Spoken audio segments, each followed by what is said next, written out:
Hello, I'm Henry Keane. We are UATV English. We are online to give you the Ukrainian perspective of reality of war, peace, politics, and more.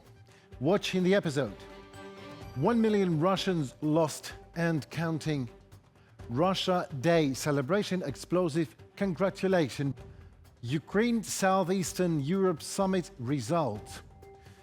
Please know that by watching this very episode, you really help Ukraine to fight off Russian aggression. Please comment and subscribe to our channel while watching this episode, as it helps the voice of Ukraine to be heard around the globe. Welcome to the News Pulse. According to the Ukrainian Armed Forces General Staff, Russia's total military losses may surpass 1 million as early as tomorrow already. Of that figure, approximately 200,000 or more are believed to be KIA. This estimate aligns with assessments from a range of sources, including Western intelligence services and independent research institutions like the Center for Strategic and International Studies. Confirmed casualties of Russian military personnel have already exceeded 100,000, suggesting that the actual number of fatalities may well be in the hundreds of thousands. When including the wounded, disabled, missing, deserters, and others unfit for combat, the total number of Russian military losses has reached the 1 million mark. Despite the notorious disregard Russian authorities may show for their own troops, the laws of war and the constraints of military logistics apply universally. The key question remains: why does Russia continue to pursue such a reckless and self-destructive course in Ukraine, seemingly determined to plunge further into catastrophe? They don't care of anything they have. It's as if tomorrow they'll get it all for free. As if tomorrow new strategic bombers, new people, and new technology will fall from the sky. None of that will happen. Even if someone wanted to give it all away for free, it simply doesn't exist. Neither Iran nor North Korea can give it, not even China. Well, let us have some grim fun, shall we, counting the losses of Russia in the previous colonial wars and invasions. The Soviet Union's losses in the Afghan war in over 10 years, from 1978 to 1989, included approximately 15,000 killed officially. The war also resulted in significant losses for the Afghan people, with estimates ranging from 500,000 to 2 million civilian deaths. Additionally, the Soviet Union lost hundreds of aircraft and billions worth of other military equipment during the conflict, while the official death toll for Soviet troops is around 15,000. Unofficial estimates suggest that as many as 30,000 Soviet soldiers may have died in Afghanistan. Beyond these casualties, there were also countless injuries and other collateral losses.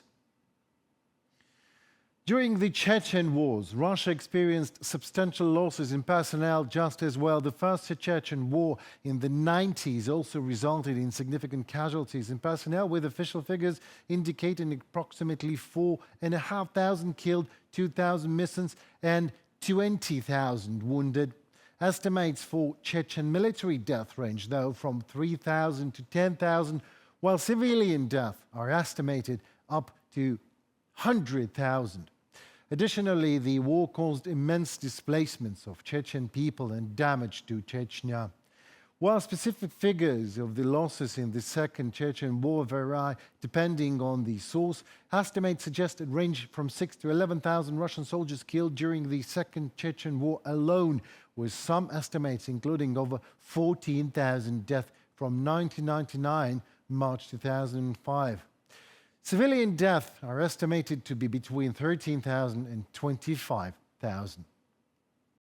Recent intake into Russia's 102nd Motorized Rifle Regiment reveals a striking composition indeed. 8 Chinese nationals, 4 from the Caucasus, 3 Kenyans, 2 Colombians, as well as individuals from Iran, Ghana, Egypt and Bangladesh. In total, only 4 new recruits are actually ethnic Russians. Such a patchwork of foreign nationalities is reminiscent of the imperial armies of the early modern era, where conquered peoples were conscripted to fight under the banners of emperors and tsars. Despite the passage of centuries, the modern Russian military seems to operate on a similarly imperial model, and this is direct consequence and proof of numerous casualties in the occupier's army.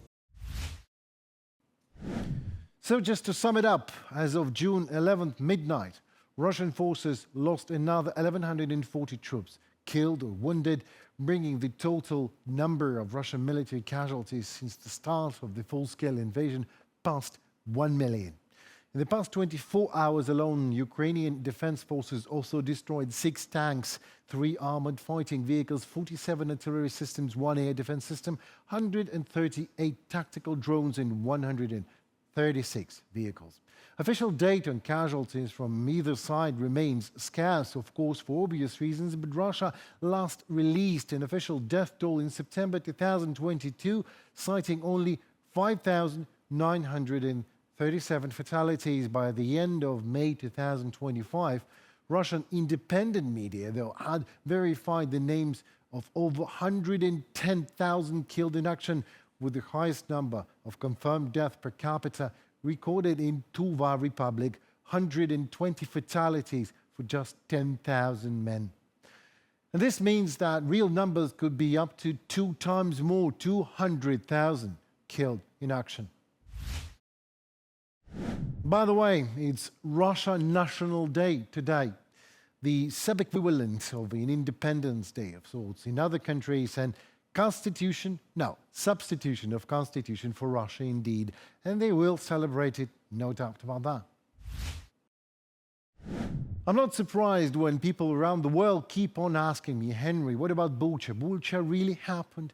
Or did Russia really abduct 20,000 Ukrainian children? Or did Russia really kill civilians and children in Sumy with cluster bombs? Well, let us all ask someone who surely knows the truth, but does not seem to care, really. On behalf of the American people, I want to congratulate the Russian people on Russia Day. The United States remains committed to supporting the Russian people as they continue to build on their aspirations for a better future. The U.S. Secretary of State Marco Rubio on the Department of State website. Well, here's the true social for Mr. Rubio. He's not the only one to congratulate great Russian people with their national holiday.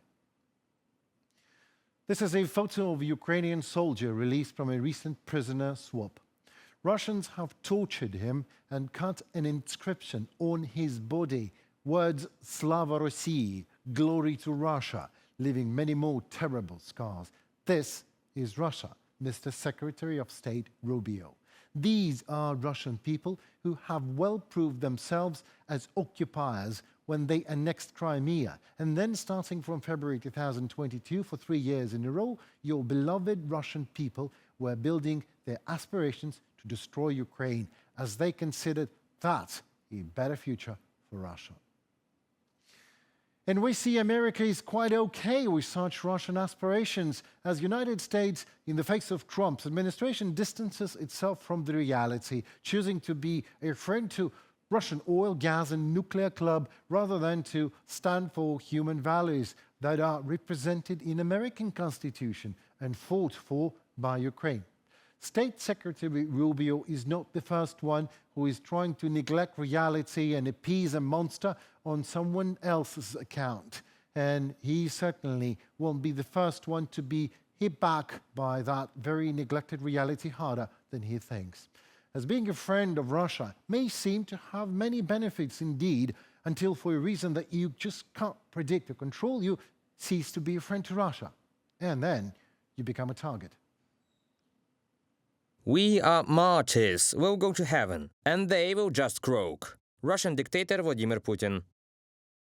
But what about Donald Trump? A man who brought an image of the President of the United States to a new high or low, suit yourself, but he once tried indeed to look manly. Within 2 weeks, we are gonna find out whether or not Putin is stepping us along or not. And if he is, we'll respond a little bit differently. President of the United States, Donald J. Trump. So 2 weeks passed, and our matador is looking quite a doormat, as Kyiv bombed heavily. Civilians and children die on the streets in Ukraine every day. And all Trump's administration is saying is that it was Ukraine who provoked it by destroying Russian strategic bombers, and the Secretary of State congratulates Russians on their day and their aspirations for a better future, even if that future means a destruction of sovereign Ukraine. I guess we all have to just wait for the American nation to get itself finally a decent administration that will really put America's interest first by making it a beacon of freedom for the world rather than a beacon of appeasement for Putin. It is a relief indeed to learn that the world calls a spade, some countries at least. The UK raises almost £1.7 billion for the purchase of weapons for Ukraine. Ukrainian Prime Minister Denis Shmyhal said that the funds will be used to purchase various types of military equipment, in particular rapid ranger anti-aircraft missile systems and Marlet light missiles. This is part of strengthening the country's defense capabilities in the face of growing Russian threats. This is a significant step in strengthening our security and cooperation with Britain, Shmyhal said. Every voice matters. Join our community, support independent journalism and help us bring you the truth from Ukraine. Become a member of Ukraine today. Join us now. We don't mind. Let Russians celebrate, but let them never forget this is war, not a special operation, not a background crisis, a full-scale war that Russia launched against Ukraine, by the way. And it is coming back to them in the form of explosions, drones and air raid sirens. On the night of June 11th to 12th, we reminded them that no holiday will ever be a comfort zone for the aggressor. This time, our birds flew to the Moscow region and not quite randomly. The target had clear technical significance. Around midnight, drones struck the Rezonit enterprise in village of Zubovo. The products manufactured by the company are used, amongst other things, in automotive electronics, communications, measuring devices, and fire and security systems. Some products are also utilized in the aerospace and defense industries. Early in the morning, the Russian Ministry of Defense reported that 52 drones were allegedly shot down overnight, including 3 over the Moscow region.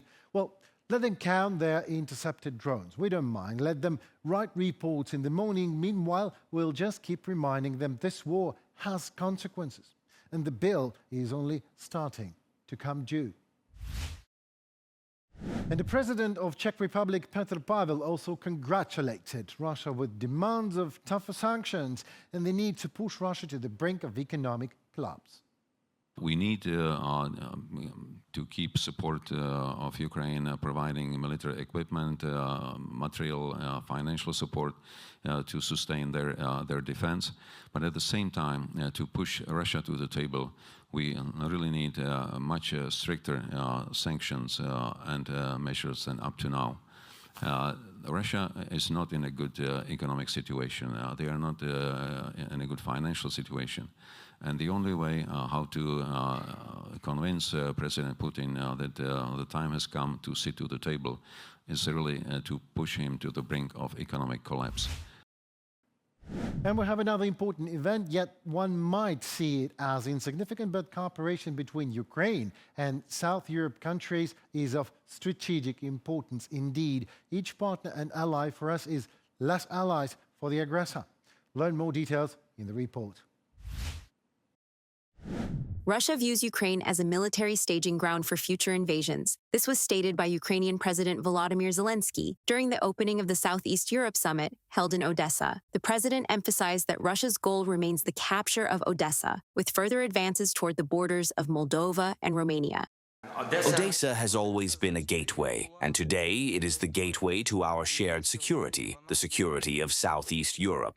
The safety of this city and of the Black Sea are inseparable. This has been clear to Ukraine since 2014 and became clear to the entire continent in 2022. A key message of the high-level summit was that strengthening Europe-wide resistance to Russian aggression is essential to the continent's security.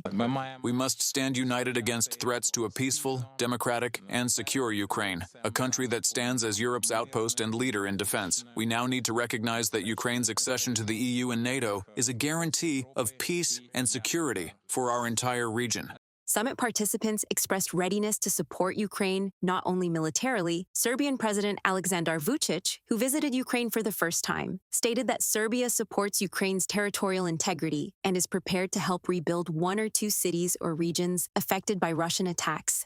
If a ceasefire or truce is reached, we could be of help. I would like to take responsibility for rebuilding 1 or 2 cities or regions so that the Ukrainian people see clear support. This would be similar to what Azerbaijan has done here. And when it comes to supporting your territorial integrity, you can always count on us. Croatian Prime Minister Andrej Plenković said his country is ready to help rehabilitate and treat Ukrainian soldiers in Croatia, as well as support children's recovery. This October, Croatia will host the first international conference dedicated to supporting Ukrainian veterans.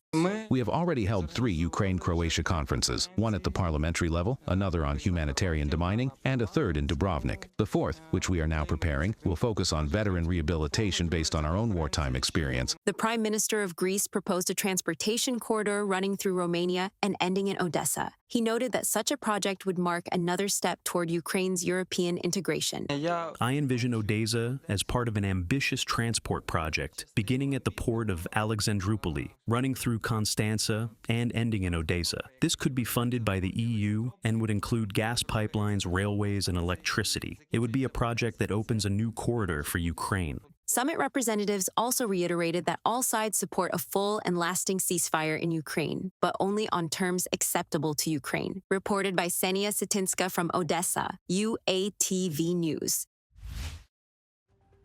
But that's all, folks, for today. My name is Henry Keane, and we are UATV English, working hard to reveal Ukrainian perspective of reality of war for you. Please comment and subscribe. Your presence matters a lot as it helps us fighting off Russian criminal aggression. Remember, we are fighting for the same values you would: freedom and sovereignty. Stay safe and tuned for more. Already tomorrow it was News Pulse. See you right at the next beat.